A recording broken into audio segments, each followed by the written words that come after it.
येत्या 24 तासात विदर्भात तुरळक ठिकाणी गारांसह जोरदार पावसाची शक्यता वर्तवण्यात येते। मागच्या 48 तासात झालेल्या गारपिटीनंतर हीच परिस्थिती कायम राहील असं भारतीय हवामान खात्याकडून सांगण्यात आलंय। कालपासून पुन्हा एकदा राज्यात आपण जर चित्र पाहिलं तर मागच्या आठवड्यासारखं चित्र दिसून येत आहे की बऱ्याच ठिकाणी गारांसह आणि मेघगर्जनेसह पाऊस होतोय।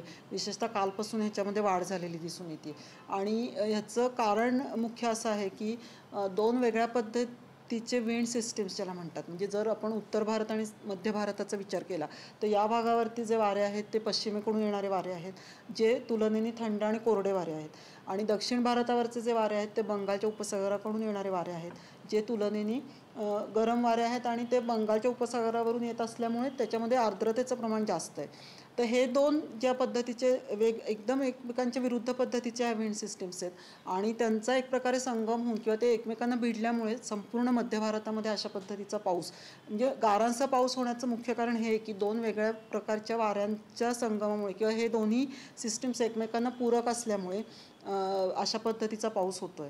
24 ते 48 तासात ही परिस्थिती कायम राहील।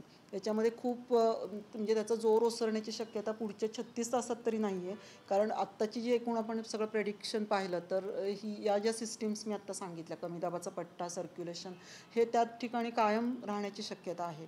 त्याच्यामुळे पुढच्या 24 ते 36 तासात याच्यामध्ये फार मोठा बदल होण्याची शक्यता नाही आहे, परंतु त्याच्यानंतर म्हणजे 48 तासानंतर ह्याचा जोर क्रमशः ओसरत जाईल आणि हा जो सगळा पावसाचा आणि ढगाळ हवामानाचा पट्टा आहे तो पूर्वेकडे क्रमशः सरकेल। त्याच्यामुळे पुढच्या 36 ते 48 तासानंतर पश्चिम महाराष्ट्रातला हा जो सगळा जोर आहे तो कमी होईल आणि त्याची व्याप्ती ही विशेषतः विदर्भ आणि मराठवाड्याचा जो पूर्व भाग आहे त्याच्यापर्यंत सीमित राहील।